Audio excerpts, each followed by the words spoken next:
परमेश्वर का नमन, विघ्नेश्वर का नमन, परमात्मा का शक्ति को कोटि कोटि नमन। और आज के दिन भी हम मैसेज देंगे। हम रोज़ मैसेज देते हैं 5 से 10 मिनट तक, और रात को 9 से 9:30 बजे तक हम देते हैं। और रविवार को 2 घंटे 9 से 11 बजे, अभी से बोलता हूँ, रविवार कल 2 घंटे 9 से 11 बजे, सब कुछ छोड़ के 9 से 11 बजे बैठिए और सुनिए क्या बात कर रहे हैं, और इसके बारे में प्रश्न पूछिए, तर्क कीजिए, क्लियर कीजिए, संतुष्ट हो जाइए। तो ये सारे में सबमिट आप उसमें एसावरी में आप भाग लेंगे और बहुत कुछ समझेंगे, आपका आंख खोलेगा, बहुत बढ़िया चीज़ आपको ज़िंदगी में होएगा।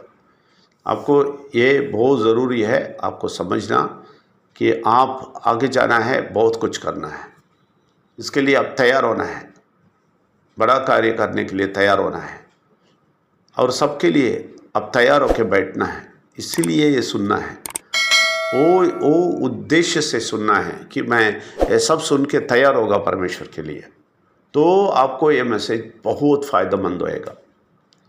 और ये ज़रूर कंटिन्यू सुनिए। देखिए, इधर इनका रीति रिवाज है, सब की प्रॉब्लम नहीं है, इनका ज़िंदगी का प्रॉब्लम बोलिए। इनका तुम्हारा ज़िंदगी ठीक हो रहा है तो आ जाओ। ये पूजा पाठ के बारे में नहीं बोलते, इधर तुम्हारे ज़िंदगी के बारे में बोलते हैं, ऐसा बोल दीजिए। इनका बीमारी है और पैसे का कष्ट है, कुछ भी है, दूर हो जाएगा, इधर आके सुनो बोलिए। इसलिए आप सबको स्वागत करते हैं। और एक डिस्क्लेमर देना चाहते हैं, हम किसी धर्म को नीचे नहीं डालते हैं, किसी को टेस्ट नहीं पहुंचाते हैं। सब धर्म बोलने वाले परमात्मा को ऊपर उठा के दिखाते हैं, सत्य बोलते हैं और कड़वी सत्य बोलते हैं। कड़वी सत्य सुनते सुनते मीठा हो जाएगा और आपका ज़िंदगी भी मीठा हो जाएगा। सबको स्वागत है। कल हम परमेश्वर के विघ्नेश्वर के बारे में बोले हैं विघ्नेश्वर का प्यार आपके अंदर आना है। तो वो प्यार के साथ जाएंगे तो आपके बच्चों को अच्छी तरह सिखाएंगे, समझाएंगे। बच्चों को पहले आप धमका के कुछ भी करके परमेश्वर के पास आके लेके आइए। परमेश्वर विघ्नेश्वर परमात्मा का शक्ति का ज्ञान दीजिए, उसके बाद बाकी ज्ञान। जब ये ज्ञान आ जाएगा, बच्चे अच्छे ज्ञान से आगे जाएंगे, नहीं तो नहीं जाएंगे। बुरा शक्ति इन लोगों को कितना भी पढ़ाई मिलेगा, कितना भी काम मिलेगा, वो लोग फंस जाएंगे बुरा शक्ति के अंदर। ये सब हम कल बताए थे।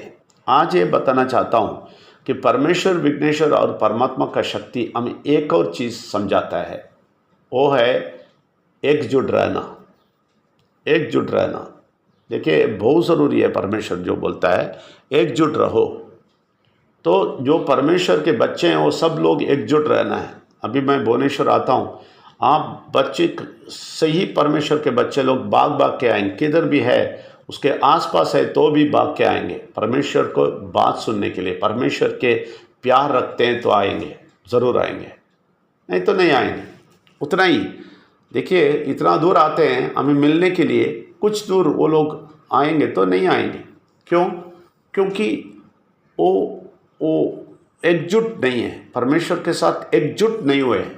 अगर परमेश्वर विघ्नेश्वर और परमात्मा के साथ एकजुट हो गए आप, अब 3 है उसमें 4वां आप हो गए हैं, तो बहुत शक्ति आपको मिलेगा। एकजुट रहना बहुत ज़रूरी है। इसको ही ये समझाते हैं, इसको ही त्रिमूर्ति बोलते हैं। ये त्रिमूर्ति भी ये लोग नहीं समझते हैं, सबको मूर्ति बना देते हैं बस। त्रिमूर्ति का मतलब नहीं समझते हैं। सो ये लोग बोलते हैं हाँ त्रिमूर्ति कौन है? शिव, विष्णु और ब्रह्मा। अरे भाई लोग, अच्छी तरह समझो वो क्या है। वो नहीं समझ के ये लोग रूप बट के उसके पीछे भटक रहे हैं।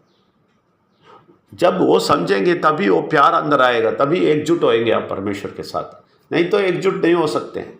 तो इसमें शिव जी परमेश्वर ये पूरा प्रपंच को, सिर्फ भारत को नहीं, पूरा प्रपंच को बनाने वाला शक्ति है। वही शिव जी बोल के आप बोलते हैं, उसका कोई रूप नहीं होता है। और ये ब्रह्मा कौन है? ब्रह्मा कोई और नहीं है, विघ्नेश्वर का एक रूप है। विघ्नेश्वर ही सबको जन्म देता है, इसलिए ये ब्रह्मा बोल दिए। ये ब्रह्मा बोल के अकेला कोई नहीं है, वो विघ्नेश्वर का एक और रूप बना दिया। तो विष्णु कौन है? यही परमात्मा का शक्ति है जो ऊपर से आया है, हमारे अंदर रहता है। ये हमने बोला है शैविज्म वैष्णविज्म, और वैष्णविज्म के लोग इसको मर्द के रूप में गए हैं, दिए हैं, बस। ठीक है ना। तो यही त्रिमूर्ति बोलते हैं आप लोग। वो त्रिमूर्ति का यूनिटी है, त्रिमूर्ति एकजुट रहते हैं हमेशा। जो भी विघ्नेश्वर बोलता है वो परमेश्वर ज़रूर करता है, जो भी ज़रूर परमेश्वर बोलता है विघ्नेश्वर ज़रूर करता है, और जो भी विघ्नेश्वर और परमेश्वर बोलता है वो परमात्मा का शक्ति अंदर से ज़रूर करता है हमारे लिए। तो ये तीनों कनेक्टेड है, एकजुट है। ऐसा आप परमेश्वर के साथ एकजुट होना है। इसलिए जो भी बात इधर से आता है आपके पर्सनल नहीं लेना। हाँ देखो आज मेरे बारे में बोल दिया, ओ देखो आज मेरे बारे में बोल दिया, ऐसा बोल के आप परमेश्वर विघ्नेश्वर परमात्मा शक्ति से दूर नहीं जाना। अगर आपको बोला है तो भी वो अच्छाई के लिए लेना। ठीक है, आज परमेश्वर के ज़रिए, विघ्नेश्वर के ज़रिए, परमात्मा के शक्ति के ज़रिए मुझे कुछ करेक्शन मिला है, मैं सुनूं, मैं करेक्ट करूं। गुस्सा नहीं होना है ऐसा बोल दिया बोल के गुस्सा होके अभी से मैं ये मैसेज नहीं सुनेगा, उनके पास नहीं आएगा, ऐसा आप डिसाइड करेंगे, आप परमेश्वर के साथ एकजुट नहीं है। एकजुट नहीं है। परमेश्वर के साथ एकजुट रहिए। जो बात होता है परमात्मा के शक्ति के ज़रिए उस बात को लीजिए, 100% लीजिए और करेक्ट करने के लिए कोशिश कीजिए।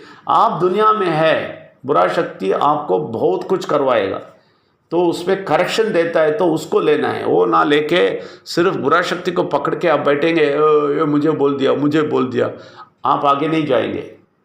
आप झुक के, सर झुक के, समझ के, अपने लिए उसको लेके आप करेक्शन करेंगे, तभी आगे जाएंगे। तभी परमेश्वर विघ्नेश्वर परमात्मा की शक्ति से एकजुट होएंगे आप। क्यों? परमेश्वर विघ्नेश्वर और परमात्मा की शक्ति एकजुट होके दिखाते हैं हमें। वो तीनों एकजुट रहते हैं, त्रिमूर्ति एकजुट रहते हैं। वो त्रिमूर्ति मूर्ति में नहीं है, शिव जी को मूर्ति के में, विष्णु पे मूर्ति में, ब्रह्मा को मूर्ति में बना के बैठ गए हम। इनका सच्चाई, इनका ज्ञान लेने के लिए हम तैयार नहीं थे। अभी तैयार हो जाइए, वो सच्चाई समझिए। अभी भुवनेश्वर में आते टाइम एकजुट बनेंगे हम, परमेश्वर के बच्चे सब एकजुट बनेंगे। कुछ लोग ही है तो भी मुश्किल नहीं है। मैं उन लोगों को मिलने के लिए इतना दूर आता हूँ, वो मुझे चाहिए, वो एकजुट होना चाहिए। प्रोजेक्ट को छोड़िए, इसमें एकजुट रहिए। प्रोजेक्ट दूसरा दिन रखा है, मैं 2 दिन नहीं आता हूँ, 3 दिन नहीं, 6th और 7th ही होएगा। 8th को उधर नहीं रह सकता है, हमें दूसरा काम है, जल्दी वापस आना पड़ता है, इसलिए 6th और 7th ही रहेंगे। 6th को हम माइंड रिन्यूअल रखेंगे, 7th को प्रोजेक्ट रखेंगे, लेकिन 6th को माइंड रिन्यूअल, पहले माइंड रिन्यूअल को मैं स्थान देता हूँ। जो भी लोग परमेश्वर के साथ रहना और उनको बहुत सारा बात सुनना चाहते हैं, बहुत सारा चीज़ उसके बारे में डिस्कस करना चाहते हैं, और आपका जो भी प्रश्न है, जो भी बीमारी है, कुछ भी है और किसी लोगों का है, सबको लेके आइए। बहुत सारे लोग ये सब बोल के आके बहुत सारा चीज़ करके परमेश्वर के अंदर आए हैं, इसलिए आप उसका रास्ता बताइए। कुछ भी प्रश्न है, कुछ भी बीमारी है, कुछ भी है, उनको आने के लिए बोलिए। 6th को आके मिलने के लिए बोलिए, हम बैठ के बात करेंगे, आपका समाधान होएगा, आ जाओ बोल के बुलाइए। ये सब कीजिए, ये एकजुट रहने का है, परमेश्वर के साथ एकजुट रहने का काम है। यह सब कीजिए। क्यों? क्योंकि परमेश्वर विघ्नेश्वर और परमात्मा शक्ति एकजुट है। ये सारा चीज़ आप समझना है। मूर्ति बना के बैठ के फ़ायदा नहीं, इसका राज समझना है। एकजुट है ये तीनों, तो इसलिए सब समझिए, आगे आइए, बहुत कुछ कीजिए। आप सबको स्वागत करते हैं। धन्यवाद। Thank you very much.